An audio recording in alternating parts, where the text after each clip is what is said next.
Shalom, menjuah-juah guru-guru KKR, GBKP dimanapun berada. Pada kesempatan ini kami coba berbagi tentang firman Tuhan yang akan kita sampaikan kepada anak-anak KKR pada kebaktian Minggu tanggal 20 Maret ini. Jadi di sini kami akan share bahan yang mari sama-sama kita pelajari agar nanti semakin maksimal lah pelayanan kita di hari Minggu tanggal 20 Maret untuk anak-anak KKR kita. Ya, yang menjadi bahan Alkitab kita adalah Mazmur 65 ayat 9 sampai 13, lalu ada bacaan remaja Ayub 38 ayat 25 sampai 28. Kami coba akan berbagi tentang penjelasan dari teks ini, walaupun secara garis besarnya saja langsung kami ambil dari kedua kitab ini, Mazmur 65 ayat 9 sampai 13 dan juga Ayub 38 ayat 25 sampai 28. Pertama adalah kalau kita baca dari kedua kitab ini, kita bisa melihat bahwa firman Tuhan ini adalah pengakuan dari dua orang beriman yang hidup setia di dalam Tuhan. Siapa mereka? Ya, dia adalah Daud dan Ayub. Mazmur 65 itu merupakan nyanyian syukur Daud dan Ayub di Ayub 38 ayat 25 sampai 28.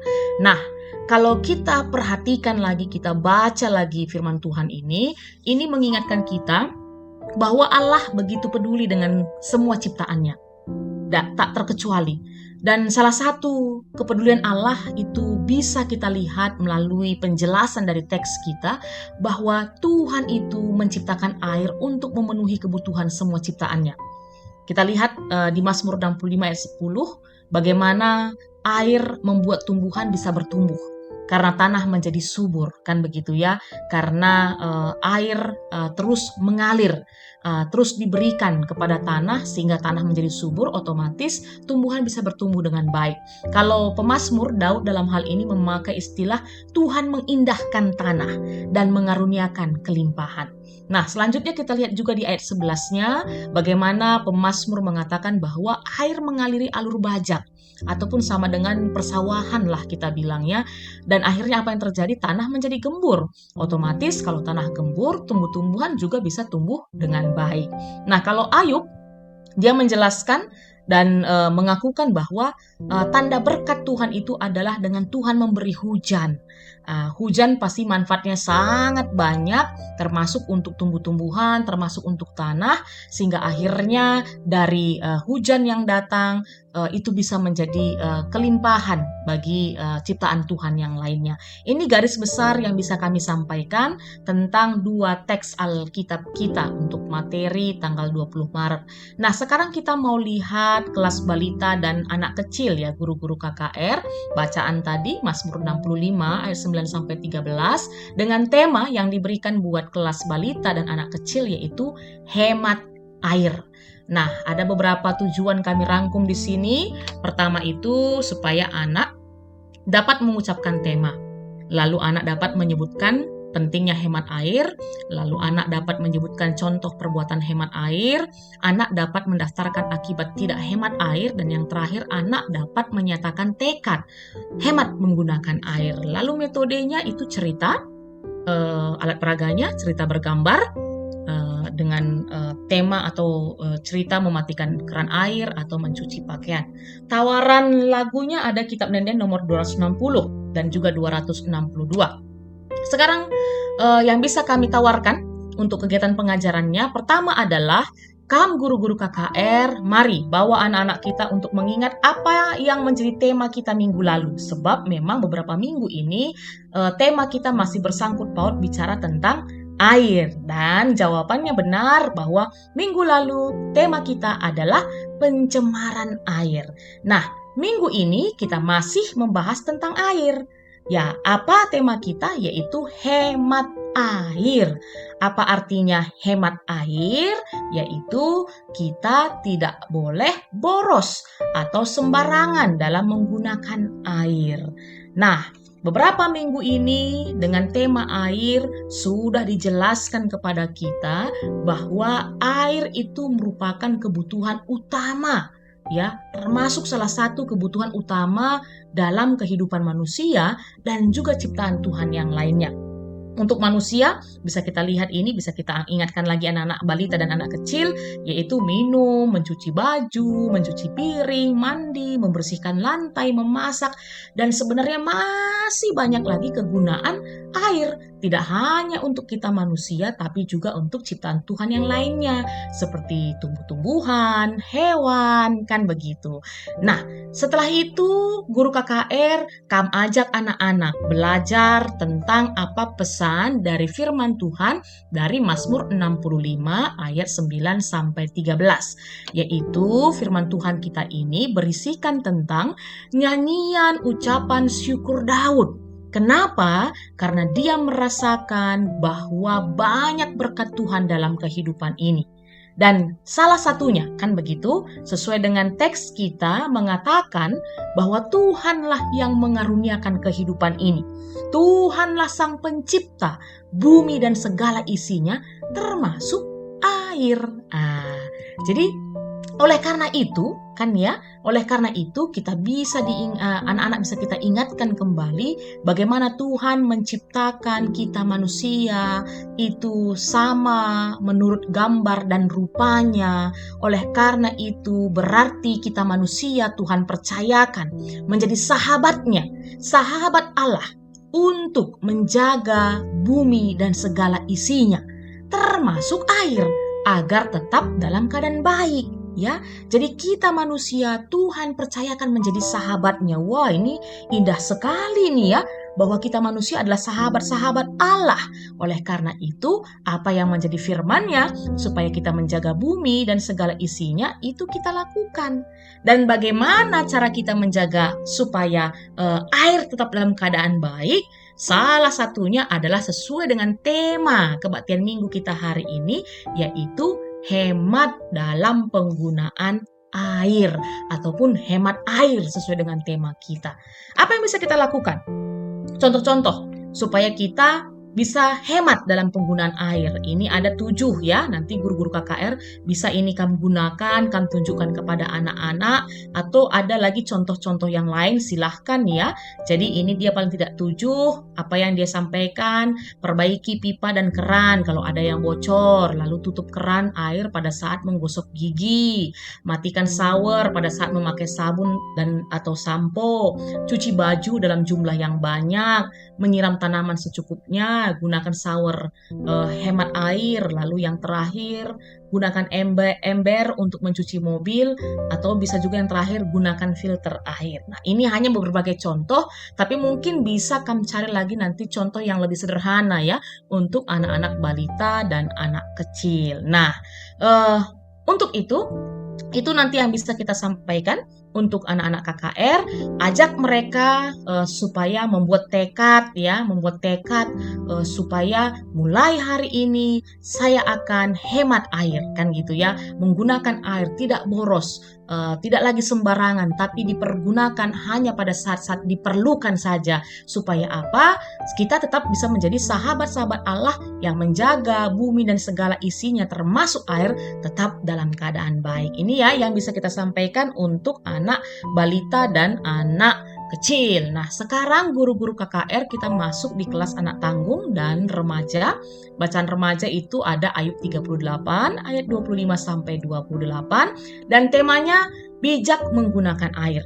Ada 4 tujuannya. Pertama, supaya anak dapat menjelaskan arti tema, lalu supaya anak dapat menghubungkan bahan Alkitab dengan bacaan remaja, lalu yang ketiga, anak dapat mendaftarkan bentuk-bentuk perbuatan bijak menggunakan air, dan yang terakhir, anak dapat menyatakan tekad bijak menggunakan air melalui poster. Nah, ayat hafalan ada Ayub 28 ayat 25, metode cerita, alat peraga sama dengan anak balita dan anak kecil, dan juga nyanyiannya juga sama. Nah, apa usulan yang bisa kami sampaikan ketika nanti kami menyampaikan pengajaran firman Tuhan ini kepada anak-anak? Pertama adalah dengan menyampaikan apa yang menjadi tema kebaktian minggu firman Tuhan pada hari itu, yaitu bijak menggunakan air. Dalam artian kita diajak bijaksana ya, bijak di sini bijaksana ataupun berhikmat, kan gitu ya, harus cerdas dalam menggunakan air. Nah, kenapa kita harus bijak dalam menggunakan air? Sebenarnya di tema air beberapa minggu ini sudah jelas sebenarnya kepada anak tangguh dan remaja, tapi kita mau lebih lihat lagi ya, dan lebih sampaikan dan tekankan lagi kepada mereka guru-guru KKR. Ini dia, paling tidak 3 hal ini yang menjadi rekomendasi kenapa kita harus bijak dalam menggunakan air. Pertama, karena air adalah ciptaan Tuhan. Ya, air adalah ciptaan Tuhan dan itu disampaikan oleh firman Tuhan kita yang tertulis dalam Mazmur 65 ayat 9 sampai 13 dan juga yang menjadi bacaan remaja Ayub 38 ayat 25 sampai 28. Bahwa air itu adalah ciptaan Tuhan, tanda bahwa Tuhan itu memelihara ciptaannya, tanda bahwa Tuhan itu memenuhi kebutuhan ciptaannya. Oleh karena itu sebagai ciptaan Tuhan, tanda pemeliharaan Tuhan kepada ciptaannya, ya sudah sepatutnya kita menggunakannya dengan bijaksana, kan gitu ya, supaya betul-betul menjadi berkat bagi kehidupan kita manusia dan ciptaan Tuhan yang lainnya. Jadi sama juga dengan berkat-berkat Tuhan yang lain kan, semua harus kita gunakan dengan bijaksana, termasuk air, kan begitu dia. Lalu yang kedua, karena dia ciptaan Tuhan, Tuhan berikan untuk memenuhi kebutuhan ciptaannya, otomatis air itu menjadi salah satu kebutuhan pokok kita manusia. Jadi kalau itu menjadi kebutuhan pokok, berarti kan kita nggak boleh sembarangan menggunakannya, tetap harus dengan bijaksana. Dan yang ketiga, ini ada problem kan, ada masalah ini tengah-tengah dunia, bahwa sudah lama berlangsung dunia mengalami krisis air. Ya kalau sudah krisis dibilang ini, berarti supaya tidak semakin krisis, ya kita harus bijak dalam menggunakan air. Nah, untuk itu kita mau mengajak anak-anak tangguh dan remaja, guru-guru untuk melihat bagaimana sejatinya fakta keadaan air di tengah-tengah bumi ini. Ya, jadi apa realitanya keadaan air di tengah-tengah bumi ini? Jadi kita bagikan informasi ini kepada anak-anak kita ya. Jadi sebanyak 72% permukaan bumi tertutup oleh air. Jadi dengan kata lain sebenarnya lebih banyak perairan ketimbang daratan ya. Tetapi kan gitu ya, walaupun lebih banyak air di bumi ini, tetapi 97% air tersebut asin. Nah, ini kan dia jadi persoalan kan gitu ya. Berarti laut kan begitu yang paling banyak di bumi ini. 97% air tersebut asin dan tidak baik untuk diminum. Berarti dengan kata lain, air yang bisa diminum itu hanya 3%, kan begitu, hanya 3%, bayangkan. Dan setelah itu kalau kita mau lihat lagi kan gitu ya, dari jumlah air yang bisa diminum tadi, ternyata lagi kan gitu ya, 70% itu berbentuk es. Nah, makin jadi problem ini kan gitu ya. Dan kenyataannya kurang dari 1% air minum yang ada di dunia ini siap dimanfaatkan secara langsung. Kurang dari 1% ternyata kan gitu ya, guru-guru KKR, dan sampaikan ini kepada anak-anak kita, kurang dari 1% ternyata air minum di dunia ini yang bisa dimanfaatkan secara langsung. Jadi dengan katanya sebenarnya stoknya sangat terbatas kan gitu. Dan kita lihat ini kan gitu ya, kita lihat bahwa 6 negara ya yang memiliki 50% persediaan air minum dunia. Bayangkan dari berapa ratus negara, tapi 6 negara yang memiliki 50% persediaan air minum dunia, itu Brasil, Rusia, Kanada, Indonesia, Cina, dan Kolombia. Tapi sepertiga dari populasi dunia ini hidup di kawasan negara dengan tingkat persediaan air minum yang minim. Jadi jangan berbangga hati, jangan sombong karena Indonesia termasuk memiliki persediaan air minum dunia, tapi ternyata di belahan yang lain, negara-negara yang lain, hampir sepertiga populasi dunia ini hidup dalam kondisi persediaan air yang sangat minim. Jadi termasuk kita seharusnya terbeban karena ini kan gitu ya, orang-orang Indonesia. Nah, ini dia krisis air bersih dunia. Situs resmi World Water Day menyebutkan bahwa ada sekitar 2,1 miliar orang hidup tanpa air yang aman untuk dikonsumsi. Sehingga itu mempengaruhi kesehatan, pendidikan, kesejahteraan mereka. Dan diperkirakan guru-guru KKR ya, anak-anak KKR kita tahun 2050 itu angka ini yang dari 2,1 miliar bisa meningkat sampai 3 miliar. Jadi ini jadi PR kita bersama kan begitu dia. Ini PR kita bersama bahwa dunia saat ini sedang mengalami krisis air bersih. Oleh karena itu sangatlah sudah pas apa yang menjadi tema kita harus bijak dalam menggunakan air. Nah, ini tambahan informasi bahwa saking pentingnya kita akan air kan gitu ya, akhirnya dunia membuat satu gerakan yaitu dengan memperingati Hari Air Dunia. Itu setiap tanggal 22 Maret ya. Setiap tahunnya tanggal 22 Maret kita memperingati Hari Air Dunia untuk mengingat kembali kepada kita bahwa penting sekali kegunaan air dalam kehidupan ini. Nah, untuk itu KKR perlu bijak dalam menggunakan air. Dimulai dari kita ya, dimulai dari kita KKR, dimulai dari anak tanggung, dimulai dari remaja.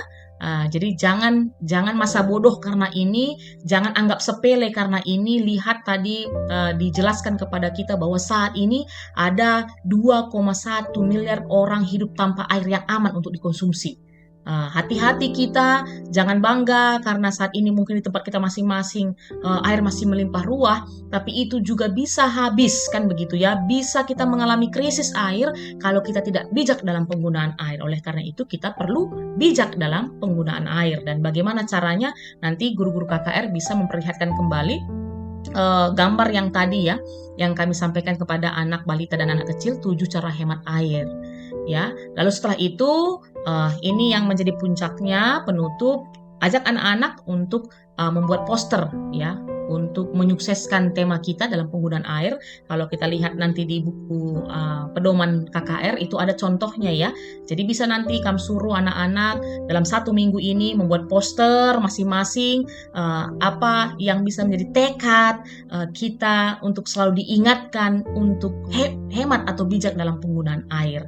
Minggu depannya bisa dikumpulkan atau ditunjukkan atau diserahkan atau kita share di media sosial. Itu kami rasa lebih luar biasa ya, supaya ini bisa menjadi pesan tidak hanya untuk anak KKR kita, tapi pesan juga yang disampaikan kepada seluruh orang-orang di dunia ini. Apalagi tepat di tanggal 22 Maret itu nanti kita memperingati Hari Air Dunia. Jadi ini bisa menjadi gerakan yang kita lakukan di tingkatan KKR GBKP dengan membuat poster, lalu kita ajak anak-anak kita mempostingnya secara serentak di tanggal 22 Maret itu sebagai ungkapan selamat Hari Air Dunia. Jadi ini guru-guru KKR yang bisa kami sampaikan kepada kita semuanya. Selamat melayani, mari berikan yang terbaik buat anak-anak KKR kita. Terus perkenalkan tentang Tuhan kita, perkenalkan tentang iman Kristen, firman Tuhan kepada mereka, supaya nama Tuhan semakin termulia lewat kehidupan anak-anak kita. Dan kami guru-guru KKR Tuhan tetap pakai dengan luar biasa. Tuhan memberkati, selamat melayani. Jujur.